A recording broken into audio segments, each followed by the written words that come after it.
about my dad. I'm Paul Dusterhoff. On behalf of my mom and sister, thank you all for being here. Appreciate it. The world lost a great American storyteller. I hope all of you had the pleasure of getting cornered by my dad at some point so he could tell one of his stories to you. Nearly all of his stories carried with them some element of poetic license, which, since we're not in church, I'll go ahead and translate that to you. That just a little bit of bullshit.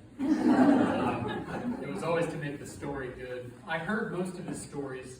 The cool thing was I didn't mind hearing them a second or third time because I wasn't always sure how this version was going to end. My dad grew up in Washington, D.C., and he went to George Washington University, majored in education, started his teaching career in the 60s. That's the 1960s. He was a teacher, a guidance counselor, a vice principal, and a principal, and he was great at it. He really was. One time, he was taking me down to my first stop in my college journey. 8 or 9 hour drive from Maryland to the University of South Carolina. And at that point I had no idea what I was doing, what I wanted to do. So I figured I'd ask the old wise one.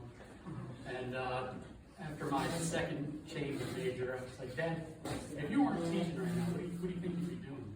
And he looked at me and was like, I don't know, never really thought about it. And I was like, well, damn, man, all right, but I think because he knew he was doing what he was born to do. And again, he was great at it. One time I was living in Wilmington with Nicholson and Kevin, and Kevin's dad was playing golf in Myrtle Beach. So we drove down there to say hello to him, and his playing partner that day was a guy named Morgan Wooten. And Morgan Wooten was kind of a legend in the basketball community, coaching basketball at DeMatha for 100 years. Mr. Atanian introduced me to him, said, this is Paul Dusterhoff. And he said, Dusterhoff, you related to Charlie Dusterhoff? So your dad is a great educator. And I remember thinking, damn, this guy knows my dad's reputation. And when your name's Dusterhoff, that happens a lot. 3 things I wanted to say about my dad. Number 1, he was very funny. Not like you could only take him in small doses. Not he was an acquired taste, but he was everybody put him. He'd like to pick on my mom, which admittedly is really enjoyable to do. She's a good sport though. She knew what she was getting into right away.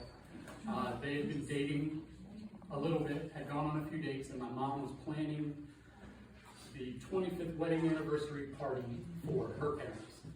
And she decided to call my dad and ask him if he wanted to join her as her date for this event. And, you know, she's nervous. Got all worked out what she's going to say. Makes the phone call. My dad answers, hello. And she says, hey, Charlie, it's Francis. And his immediate response, and he swears to me, the 1,000 different ways I've heard this story, this part's consistent. He knew exactly who it was, but just for fun, he said, Francis who? Good thing I didn't hang up. That's what my mom always says. He almost hung up. There's a couple generations of people here that appreciate you not hanging up. But he loved that story. He thought that was hilarious, and every time my mom was just like, oh my God. The 2 best things he taught me, what a great parent looks like. My dad did not have an athletic bone in his body, and I played everything that they offered. So every football, basketball, baseball, soccer, swim meet, he was there for all of them. And he was mainly in the stands, reading a book, but he was there. He drove me and Miranda to basketball practice.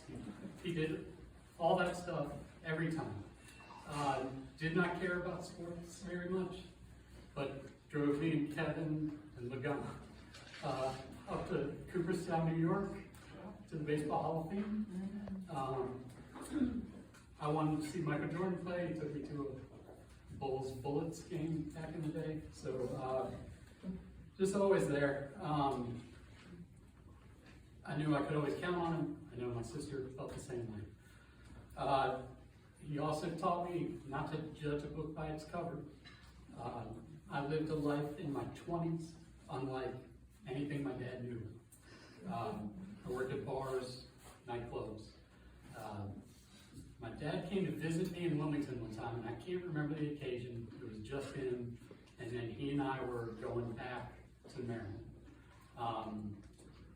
Woke up early, and he was like, let's go get some breakfast before we hit the road. So I took him to a place in Wilmington called Jimbo's, which is somewhat of an institution in Wilmington. It's a breakfast spot. And we walked in, and I hear, holy, I look over, and I see a table of people, and I was like, oh no. So these are some regulars in the nightlife that I knew pretty well. And they didn't get up early for breakfast. They were still going. So one guy, he stands up and starts walking over towards me. This guy, his name is Chew, and he owned one of the tattoo shops in Pierce. So Chew comes up. Chew makes me look petite. Shaved head, flames tattooed on his head, piercings going on everywhere. And Dad walked right up to him. Hey, nice to meet you. I'm Charlie. Chew's standing there and looks at him. He's like, nice to meet you. I'm Louis Chew. And I was sitting there looking at that. That snapshot is in my head because if I had a picture of it and just passed it around to you guys with no context, you'd be like, this is the weirdest picture I've ever seen. But I also remember thinking I didn't even know that Chew's name was Louis.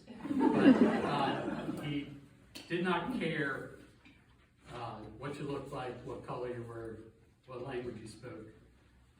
Kindness was universal. Plus, if he just met you, he's probably excited because he could lay some of his stories on a new victim for him. He led a great life, loved his family, especially his grandkids. The one who just started at Virginia Tech. The one he could go watch dance. The one he picked up from preschool and watched her grow up for 17 years. And the one who carries his name. I think my sister and I know we got real lucky. We never handed dads out. So he lived a good life. I think if I had a glass of champagne, I'd toast him, but if y'all don't mind, we can do a round of applause for my dad.